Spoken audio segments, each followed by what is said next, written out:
தவிக அரசை கவிழ்க்க சதி செய்ததாக தொடரப்பட்ட வழக்கில் முன்ஜாமீன் கோரி செந்தில் பாலாஜி மற்றும் அவரது சகோதரர்கள் சென்னை உயர்நீதிமன்றத்தில் மனு தாக்கல் செய்துள்ளனர். செந்தில் பாலாஜி மற்றும் அவரது சகோதரர் அசோக் ஆகியோரின் முன்ஜாமீன் மனு இன்று பிற்பகல் 3:30 மணிக்கு உயர்நீதிமன்றத்தில் விசாரணைக்கு வரவுள்ளது. இதுகுறித்த கூடுதல் விவரங்களோடு செய்தியாளர் ஆனந்த் இணைப்பில் உள்ளார். ஆனந்த், முழுமையான விவரங்கள் என்ன பதிவு பண்ணலாம்? வணக்கம். தாவேகா எம்எல்ஏவிடம் குதிரை பேரம் பேசியதாக பதியப்பட்ட வழக்கில் முன்னாள் அமைச்சர் செந்தில் பாலாஜி மற்றும் அவரது சகோதரர் அசோக்குமார் ஆகியோரின் முன்ஜாமீன் மனுக்களின் மீதான விசாரணை வருகிற பிற்பகல் 3:30 மணிக்கு தள்ளி வைத்து சென்னை உயர்நீதிமன்றம் உத்தரவிட்டிருக்கிறது.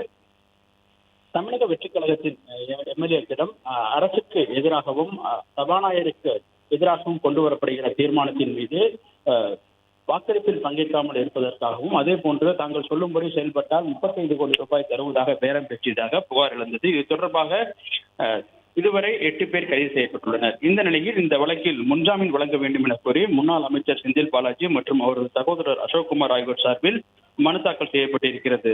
அந்த மனுவில் இந்த வழக்கிற்கும் தங்களுக்கும் எந்தவிதமான தொடர்பும் இல்லை எனவும், வழக்கில் தங்கள் பெயர் இல்லாத நிலையில் தங்களை கைது செய்ய காவல்துறை திட்டமிட்டு இருப்பதாகவும், எனவே இந்த வழக்கில் தங்களுக்கு ஜாமீன் வழங்க வேண்டும் எனவும், அரசியல் காரணங்களுக்காகவும் அரசியல் காழ்ப்புணர்ச்சி காரணமாக தங்களுக்கு எதிராக இந்த வழக்கினை காவல்துறை தொடர்ந்து விசாரித்து வருவதாகவும், எனவே இதில் முன்ஜாமீன் வழங்க வேண்டும் எனவும் தெரிவிக்கப்பட்டிருந்தது.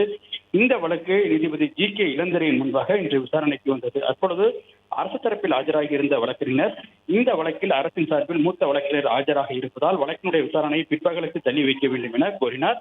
இந்த கோரிக்கையை ஏற்றுக்கொண்ட நீதிபதி வழக்கினுடைய விசாரணை பிற்பகல் 3:30 மணிக்கு தள்ளி வைத்து உத்தரவிட்டிருக்கின்றார்.